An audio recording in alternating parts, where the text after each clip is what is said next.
Okay, welcome everybody. Thank you all for joining us tonight. We have professional genealogist Eric Migdal with us this evening. He's going to present, he's going to talk to us about how to use DNA in your genealogy research. Thank you, Eric, very much for coming. I'm Cynthia Guasa. I'm the Community Services Librarian at Hageman Library. I'd just like to welcome everybody and thank them for coming, and I hope all of you on Facebook will enjoy the presentation. So without further ado, Eric, I'll let you go ahead and start. And thank you again for coming and doing this. Awesome, no problem. Thank you so much for having me. I'm trying to just close a couple of windows also, so I have more of a screen. I just want to thank the Hageman Library and Cynthia for hosting the event. I'm glad it's going out Facebook Live. I'm very into making sure libraries have services that are being, grabbed up by the patrons, that people are using the library, especially during this time. If you can't use it in person, let's use it virtually, right? Let's learn how to use it this way, and until we can get back and be safe, let's learn and get educated and help the library out as well. So I'm going to start off my story about why I really got involved in genealogy and what really prompted me to start all this that I didn't know I was going to get into until later on in life. Now I'm 54 at this point. So I'm an 8-year resident of Pompton Lakes, New Jersey, and I've been doing genealogy and I'm for 25 years, and I'm the owner of a genealogy research group called It's All Relative Genealogy LLC. And I'm a member of the National Genealogical Society, and I did a lot of testing and training with them. And I have been doing it for about 25 years altogether. I'm super happily married. I have a son, a daughter, a bonus son, and I have a 6-month-old Yorkshire Terrier puppy who's just a joy.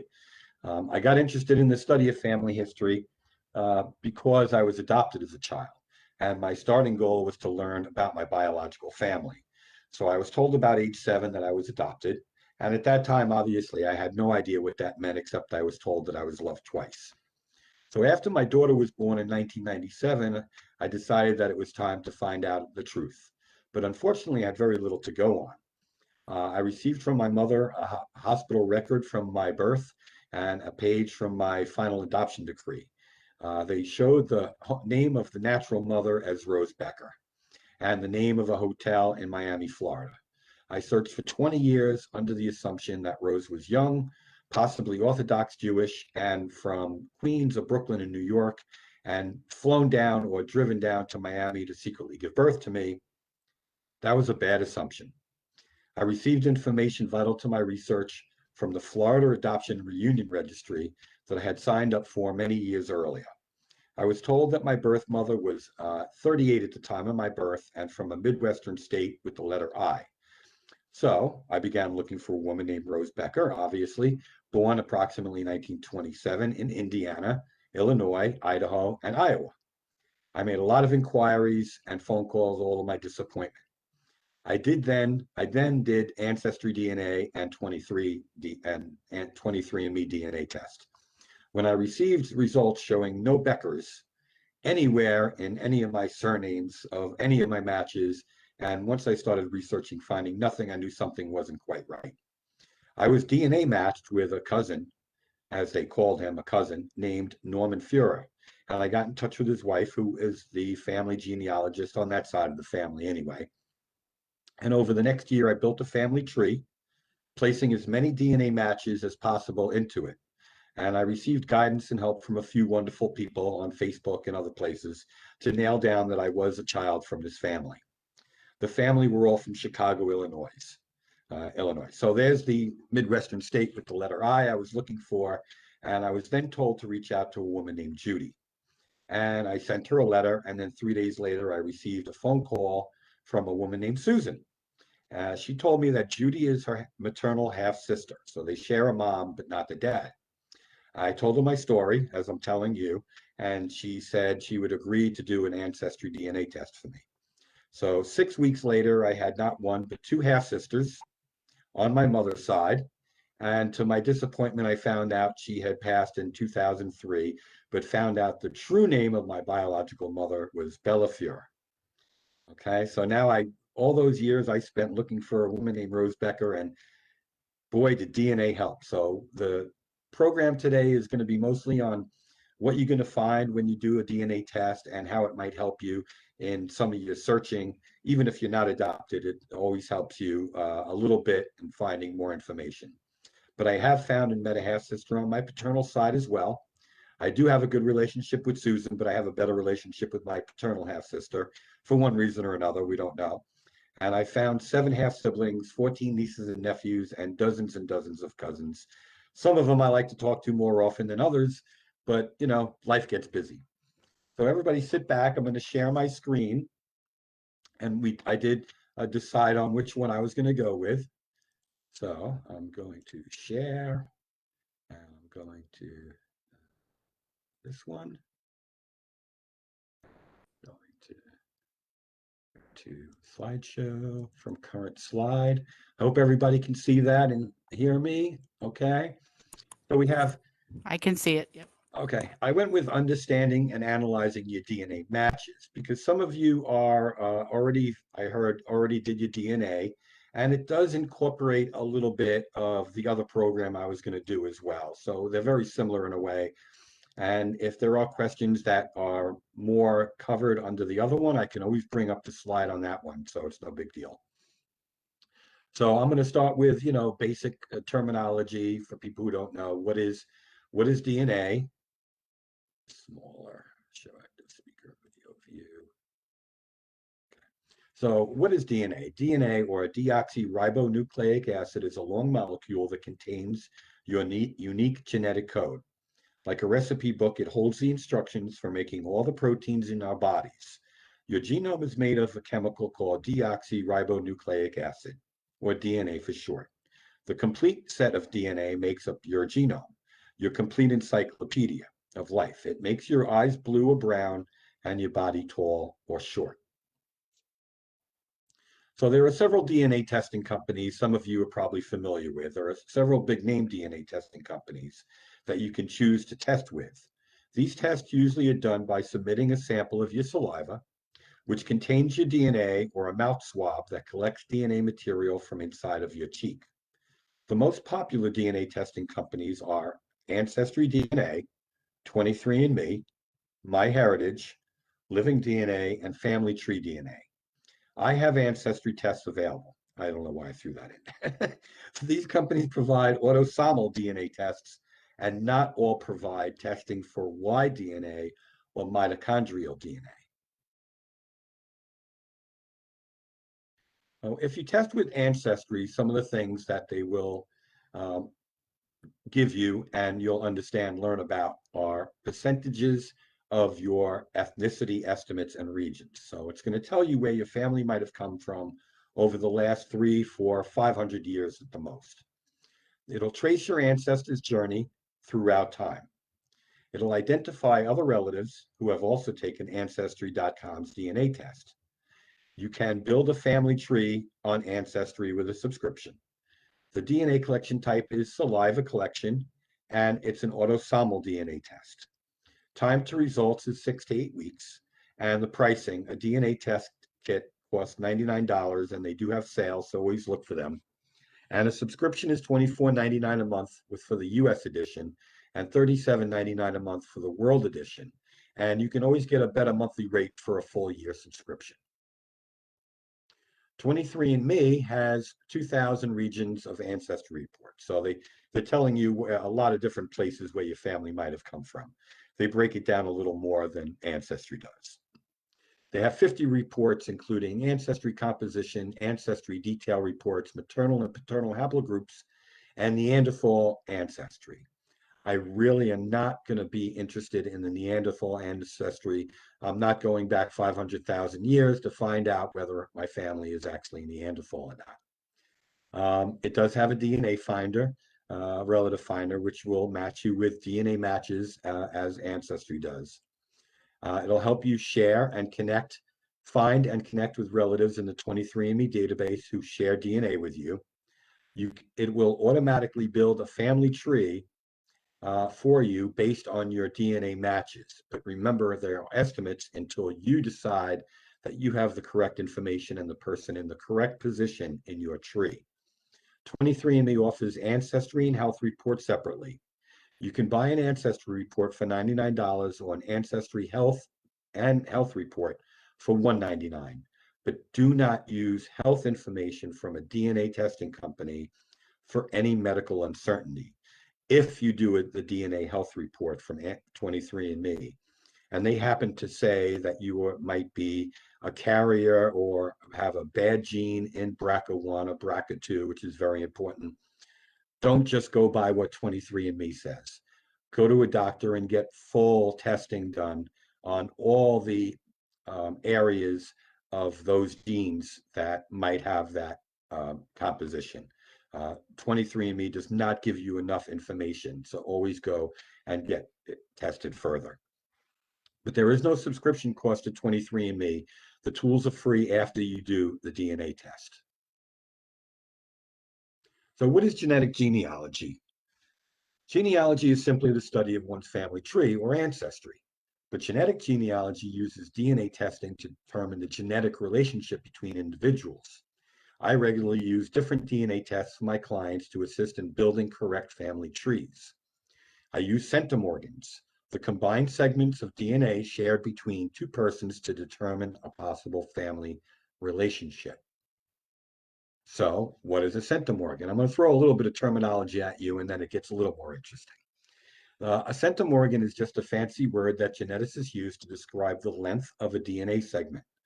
Length of DNA segments, specifically the difference between chromosome positions. We inherit DNA on each chromosome from each parent, and we will share segments of genetic material described as DNA segments of varying sizes with our relatives. The distance between the location on the chromosome where the shared DNA segment starts to the point where it ends is measured in centimorgans. There are several different types of testing that you can do in DNA. Autosomal DNA tests trace a person's autosomal chromosomes, which are the first 22 of the 23 chromosomes, and they're called autosomes, which contain the segments of DNA the person shares with everyone to whom they're related, maternally and paternally, both directly and indirectly. Mitochondrial DNA tests trace people's matrilineal lines, the mother's line of ancestry, through their mitochondria, which are passed from mothers to their children. Since everyone has mitochondria, both males and females can take mtDNA tests. Because Y chromosomes are passed from father to son virtually unchanged, males can trace their patrilineal lines, the male line ancestry, by testing their Y chromosome. Since women do not have Y chromosomes, they cannot take Y DNA tests, though their brother, father, paternal uncle, or paternal grandfather could.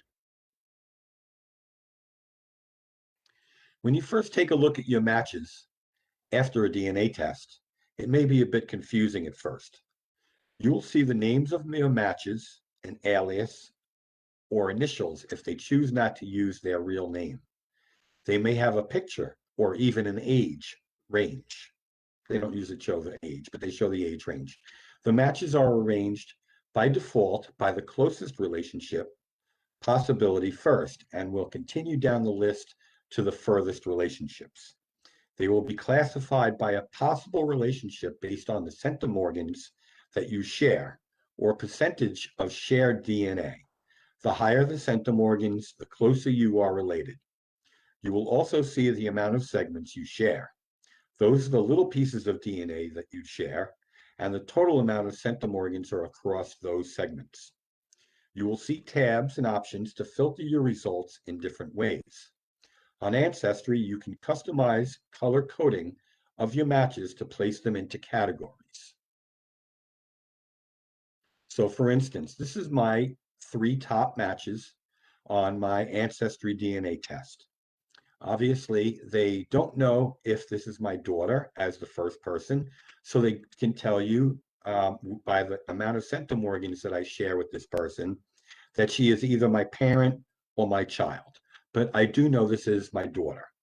So this is the screen you will see when you first open your Ancestry DNA matches. It'll show you a possible picture if the person has a picture.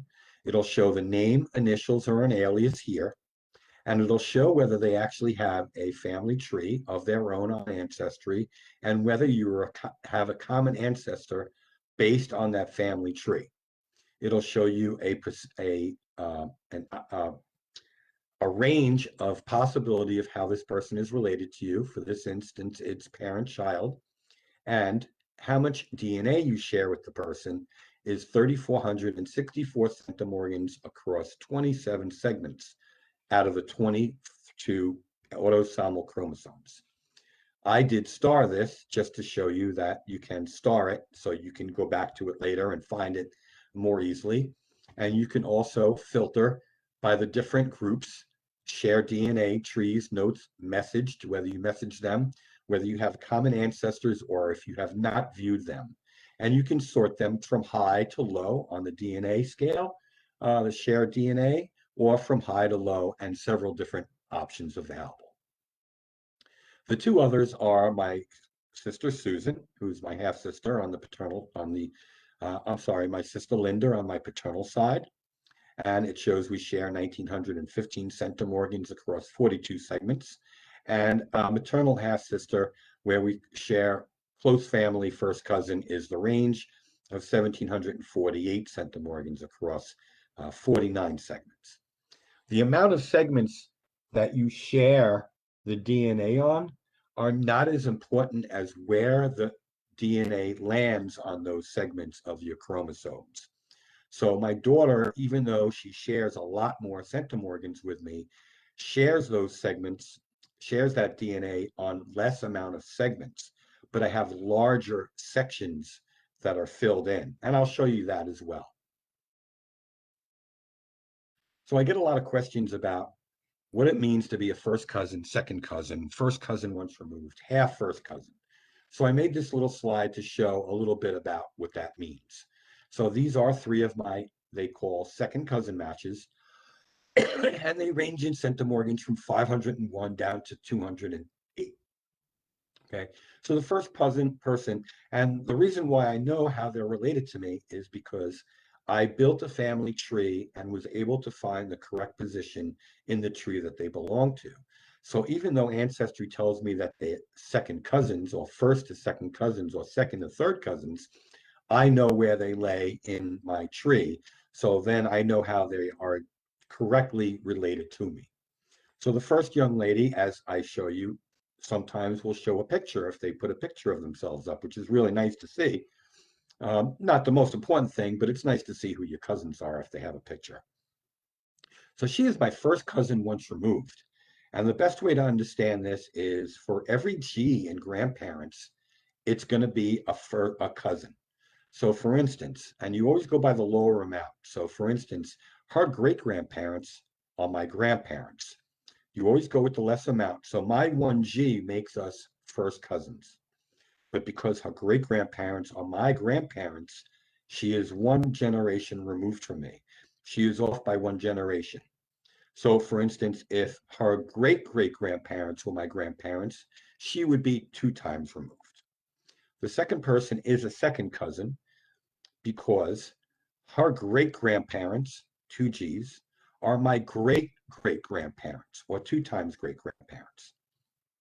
Okay, so she's my second cousin because we share our most common ancestor is our great-grandparents, her great-grandparents. And she's 1 time removed because she's 1 generation older than I am, and makes it my great-great-grandparents. The third one is a half first cousin once removed. Now, where do you get the half from?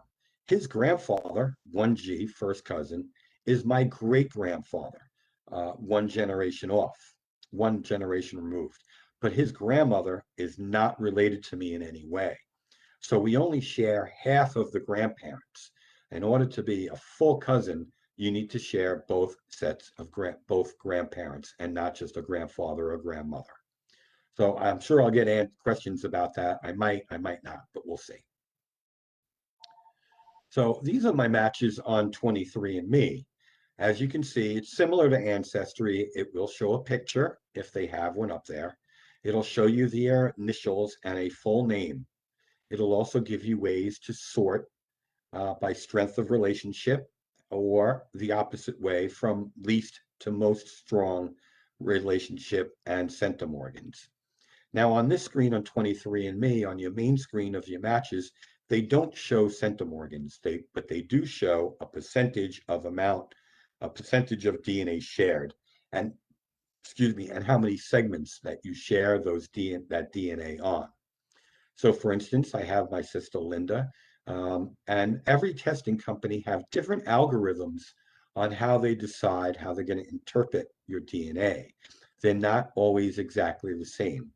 So if you have two people that are testing on two different things, like me and my sister Linda on 23andMe, here it shows 38 segments where the other one showed 49 segments. So somewhere along the way, 23andMe dropped some of the segments. They do have different algorithms, so they're not all perfectly aligned, but they're close. The second one was a newer match on mine that I didn't know about really as a half niece. And then I found out who she belongs to and I put her in the correct position. So it shows that she shares 14.49% DNA with me, and it puts her in the correct range. And as you can see, the numbers go down in the shared amount of DNA as I get further and further away. This is from MyHeritage, and I did not test with MyHeritage. I tested with Ancestry and 23andMe. But if you did test with those two companies, you can move your DNA by downloading it from Ancestry to 23andMe and uploading it to MyHeritage. And what this does is it gives you more possible matches because it will match you with people who tested on MyHeritage. So since I moved my DNA over and I moved my daughter's DNA over, there you have my daughter again.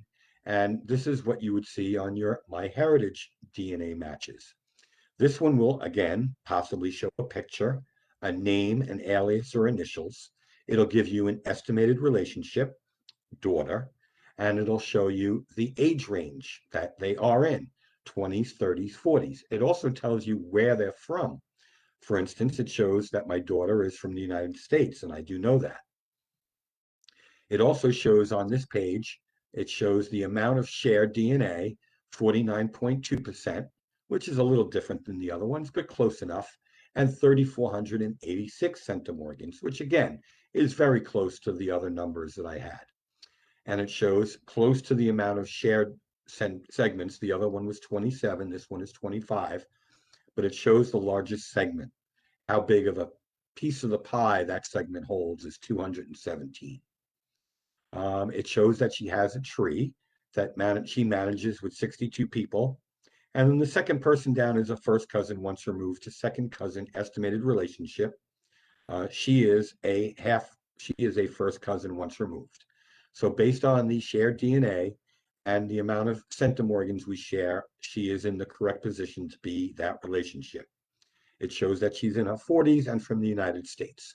So this is what you'll see when you get your DNA matches if you do them with MyHeritage or you upload your DNA to MyHeritage to get more matches. Family Tree Finder, Family Tree DNA is another one. This is, Family Tree DNA. I get them mixed up sometimes. But these are my matches since I did upload my DNA again to Family Tree Finder and Living DNA. I also moved it over because since I was adopted, I wanted to put my eggs in as many baskets as I possibly can to find as many possible matches as I can. That was my main goal, is finding who these people are. Again, I uploaded my sister's DNA to this site as well, and it will show the relationship range, half-sister, grandmother, niece, granddaughter, niece, and aunt. Those are the possible relationships based on the centimorgans of 1,924 that it came up with on here, which is, again, very close to the others.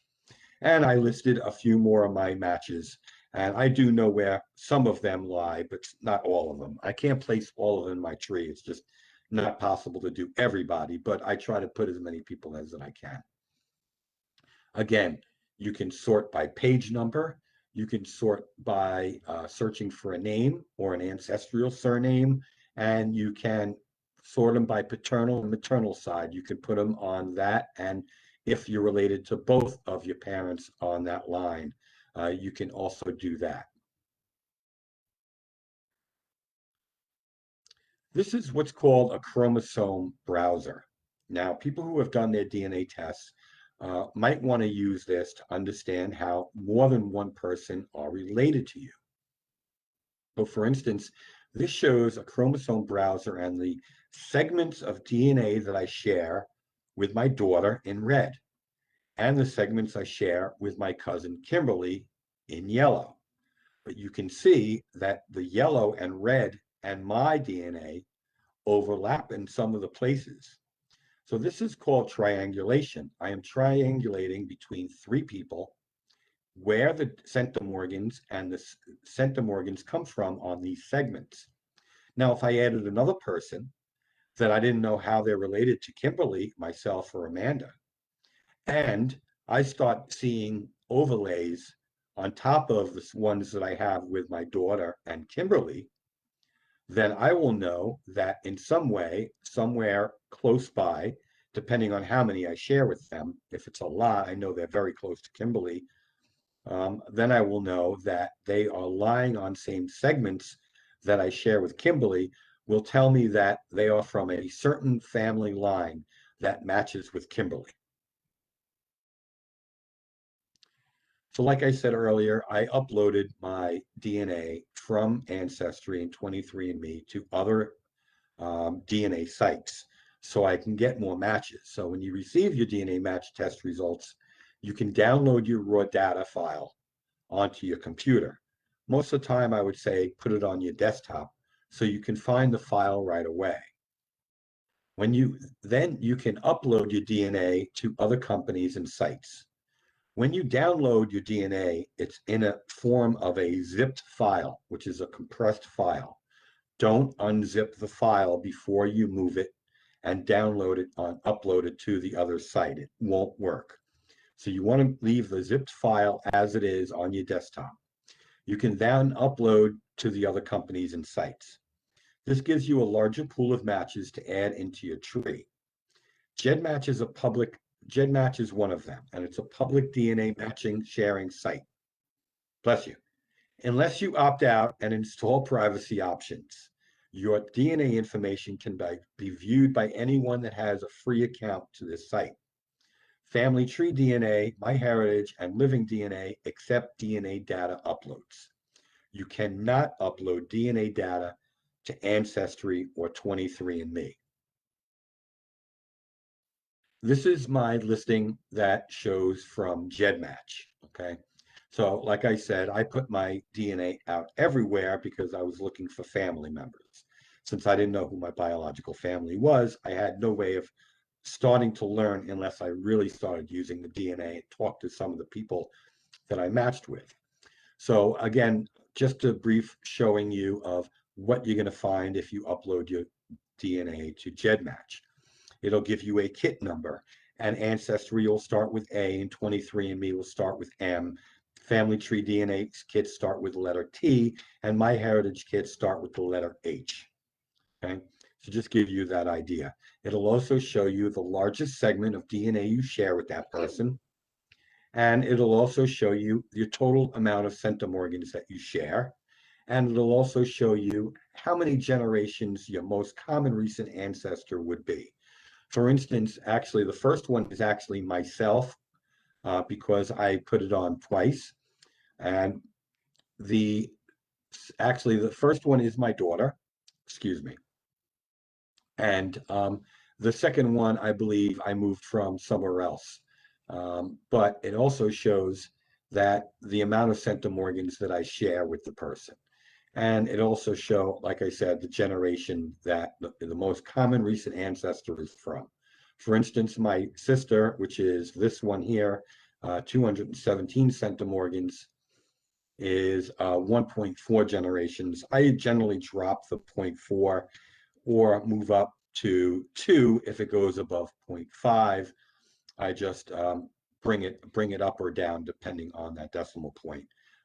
So she is just really just one generation, a little more than one generation to the nearest common ancestor, which is our biological father.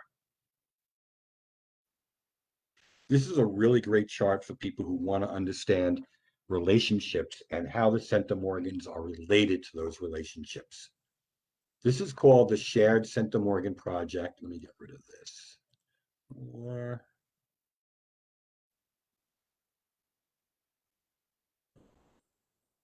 get rid of that. Okay.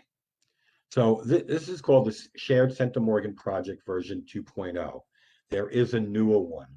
It's called Shared Centimorgan Project version 4.0, and it was updated just last month or so, or last year.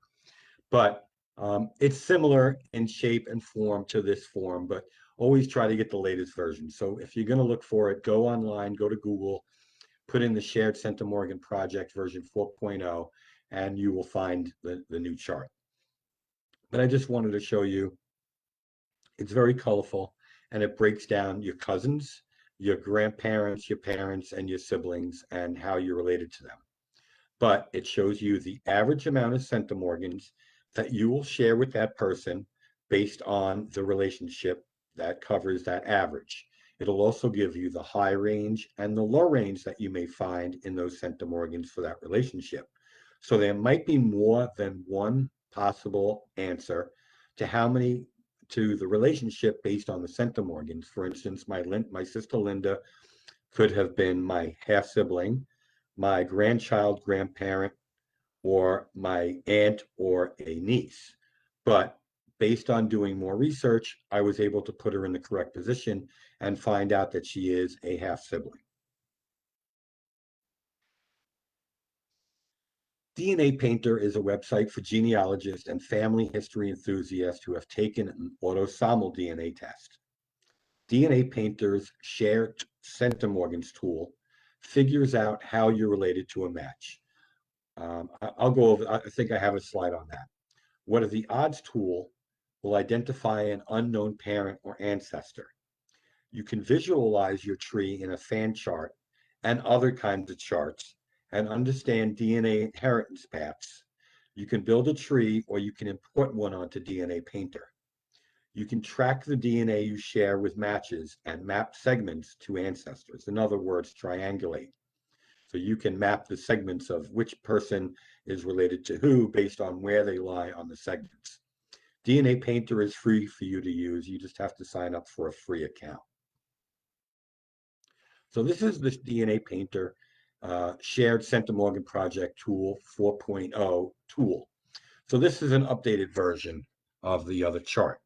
But what it allows, this example will show you how I use the percentage of shared DNA with my half sister that I received on 23andMe. Remember, it showed 26.24%. And it calculates the percentage into centimorgans. It shows the only possible relationship those numbers could be. Knowing that my half sister is only 11 years older than me, I can discount the ones that are not possible. So obviously, she cannot be my grandmother or my grandchild, or vice versa. Based on my other research, it was decided that she is not my aunt nor my niece, leaving only half sibling. And it'll show you the percentage of chance that it will fall in that category. And you can put in the shared amount of DNA in percentage, and it'll give you the centimorgan equivalent to it.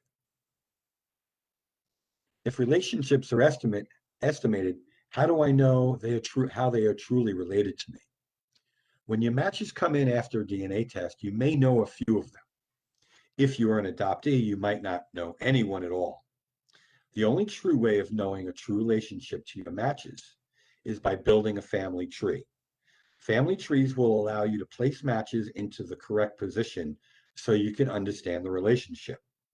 Research into the family will help you place the matches into the correct spot. You may need to reach out to your matches through the different sites, messaging systems to find out more information, as I did. When messaging matches, always let them know why you are contacting them. Always relate to them that you are only looking for information on the family for your tree. excuse me, if you're an adoptee, do not tell them that you are, especially right away. They might shut you out. Building a family tree to understand your DNA matches. When you start your family tree, always start with yourself and work backwards. Some people do it other ways, but that's always the best way to do it. Adding your parents and your siblings, spouse, and your children if you want to add them. Work back as far as you can on your direct line, your pedigree.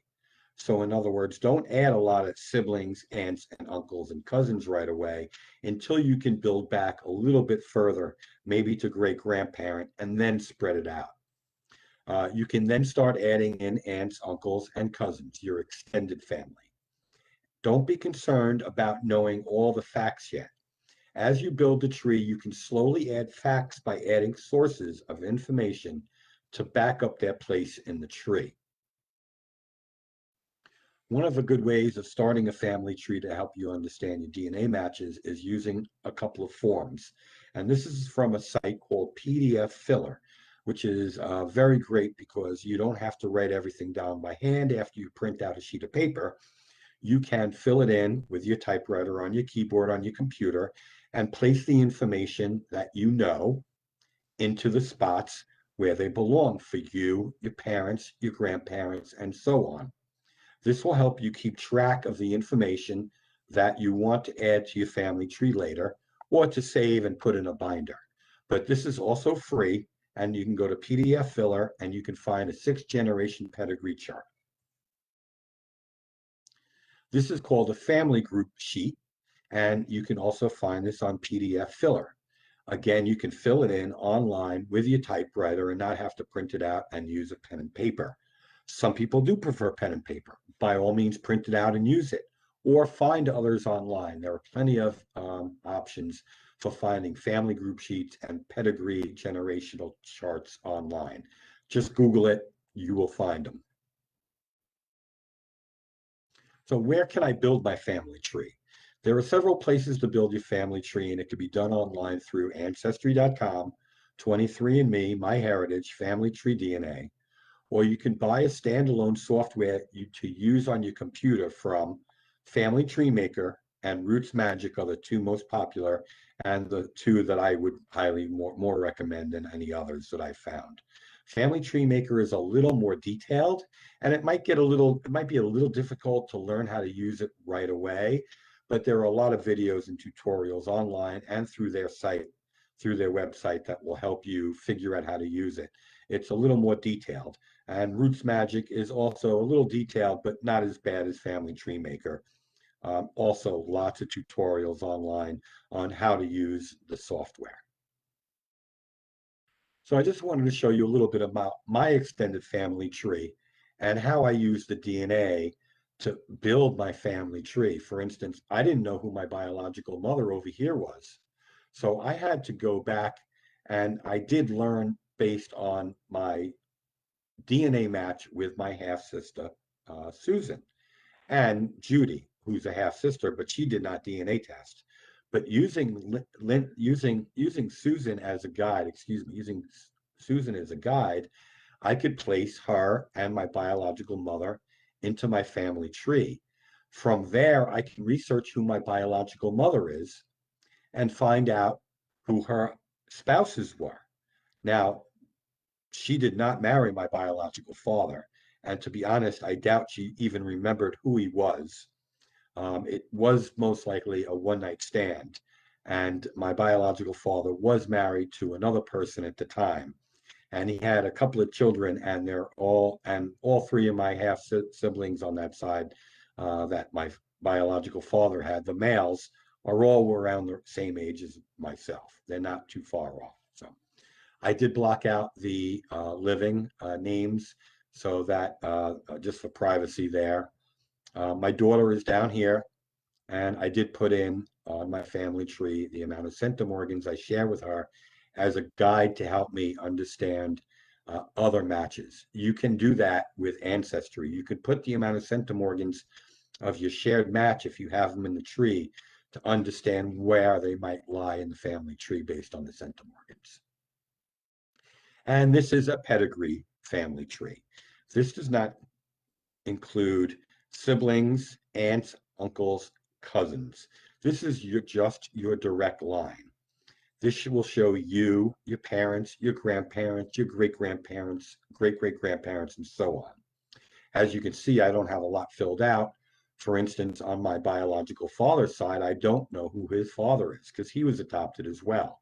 I do have clues and DNA matches that are pointing me in the direction of who his family is. I just have to find time to do more work on it. And that's the thing with genealogy. It could be time consuming. So, and me doing presentations and sending out emails and everything take a lot of my time, and helping clients is more important right now than my own. So I work on it as I can. So this is a family tree that you would find on 23andMe. Again, it's just a different shape and a different lines and different colors, but it's still a family tree. And remember, the family tree is yours. So you could put in whatever you want. You could put step family, you could put aunts, uncles, cousins, whoever you want to put in there. It's yours. 23andMe does set up your tree for you in the beginning based on your DNA matches. So it might not be correct because they're estimates. You have to move the people around to put them in the correct position once you know where they belong. And this is a family tree from MyHeritage. I just wanted to show you a bunch of different options and different ways of how different companies set up their family trees. They're all very similar. They'll have a name, a picture. If you want to put it on there for yourself, it'll give you when they were born, when they died, and other information you can put in there. So one of my other programs that I do is how to research your family online and other ways to find information. But I'm going to go over a little bit about the sources for your family information, where to find information. So there are many sources online to find information about your family. Usually you already know some information like birth dates and death dates for your closer family members, where someone was born and where someone was born and when are the most important starting points for anyone in your family. You can find out more with that information. You can build on it. Use the information you placed into your pedigree sheet and your family group sheets. It helps you keep on track on who people are. If you do not know some of information, reach out to family members that might know. Always get information from family members that are still around while they're still here. U.S. Census records and obituaries are some of the greatest sources of information. Places to search for records and information. Ancestry.com has over 20 billion records, including all of the United States Census records, birth, death index, marriage, immigration records, and free account is available with limited usage. They are a for-profit company. They want you to buy a better subscription to get more usage out of it, to be able to use it more. So always consider that option. Family Search is a nonprofit organization and website offering genealogical records, education, and software. It is operated by the Church of Jesus Christ of Latter-day Saints and is closely connected with the church's family history department. It is free. You do not need a subscription. You just need to sign up with a username and a password. Fold 3 features premier collections of original military documents and records. These records include the stories, photos, and personal documents of the men and women who served in the military.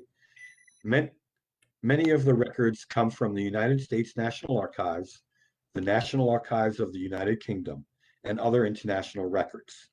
Premium membership is about $80 per year. Newspapers.com is the largest online newspaper archive consisting of 617 million pages of historical newspapers from 19,600 plus newspapers from around the United States and beyond.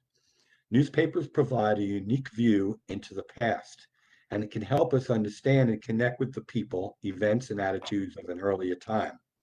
The cost is about $19.99 a month. Family trees that you find on Ancestry or elsewhere may have errors. Always be careful not to continue mistakes that others might have on their trees. Do your own research. For instance, if you're on Ancestry and you have somebody from your family tree in somebody else's tree, and you go and look at their tree and you see errors, don't automatically assume that yours is wrong.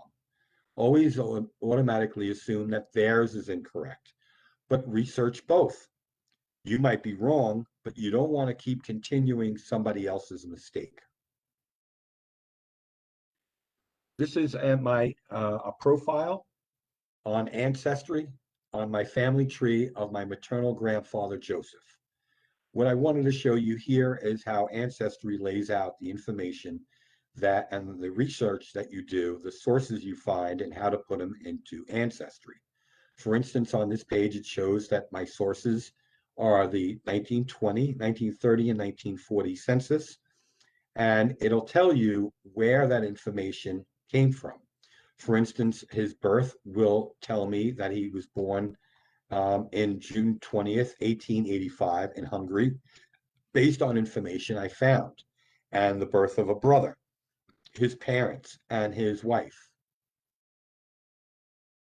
It'll show that his mother died at age 7, and that his half brother was born in when he was age 9. That's where my half cousin, once removed, comes from. He is a half brother to my maternal grandfather. When it is listed in white, it will highlight it to the place where that information came from in the sources. This will also show you all the members of the family, including my mom at the bottom, Bella Fura. Now, I used the number 1800 in front of one of my aunts because one of my cousins, who is her daughter, my match is her daughter, was at a certain centimorgan range. So I doubled that centimorgan range based on the fact that I know that this person is her mother, as an estimate that this is about amount of DNA I will share with this aunt. Another great source of information to add to your family tree of your matches are census records. So this is the 1930 census for my grandfather, and it shows him and his spouse and his 8 children, bless you, living in a rented apartment that he spends $25 a month on in Chicago, Cook County, Illinois, in the 1930 census. It shows the age of the children and the people in the household, so it gives you an idea of when they were born. That's very good information. It tells you where they were born. It tells you where their parents were born. So it gives you an idea of where to look for information about the family.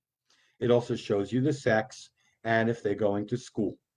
So it just gives you some basic, and it shows you where they lived. So you can even go on Google Earth and look up and see if that building that they lived in, this one happens to be standing. Whether it's the original building, I do not know, but the building is still, there is a 2-story building on that lot.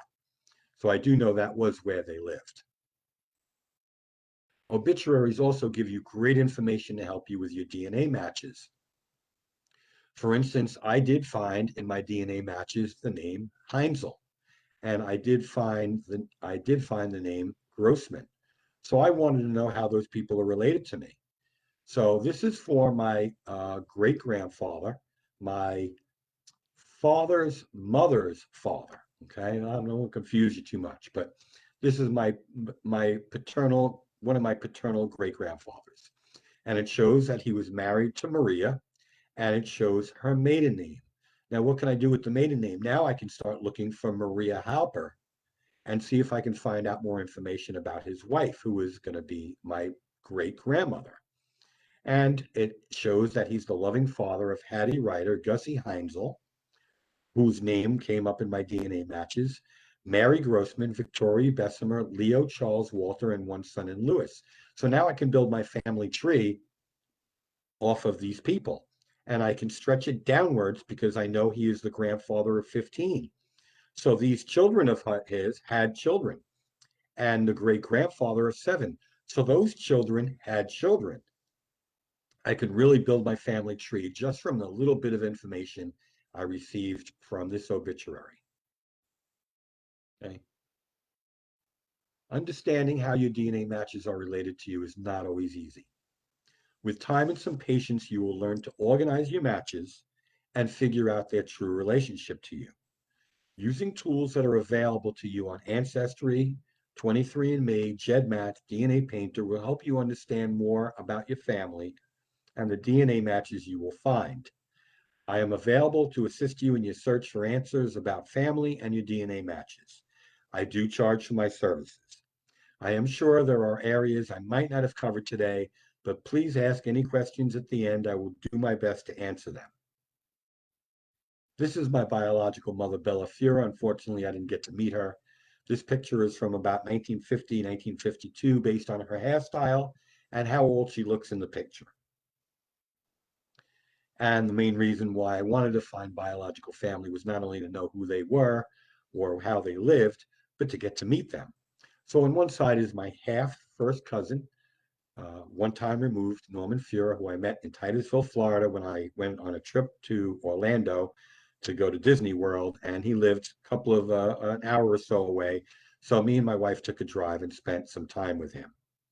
I learned a lot from his wife, who had all the genealogy records about the family, and my sister Linda.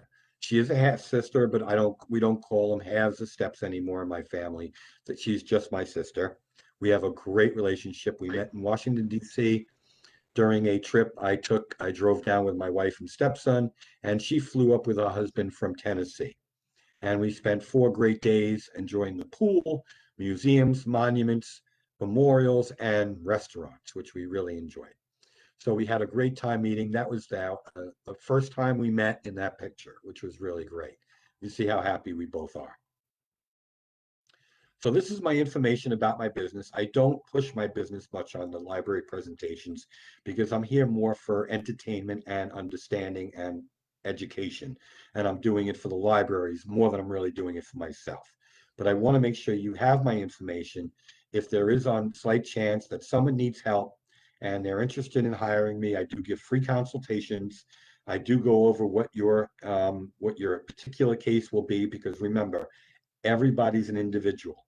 Everybody's story is different.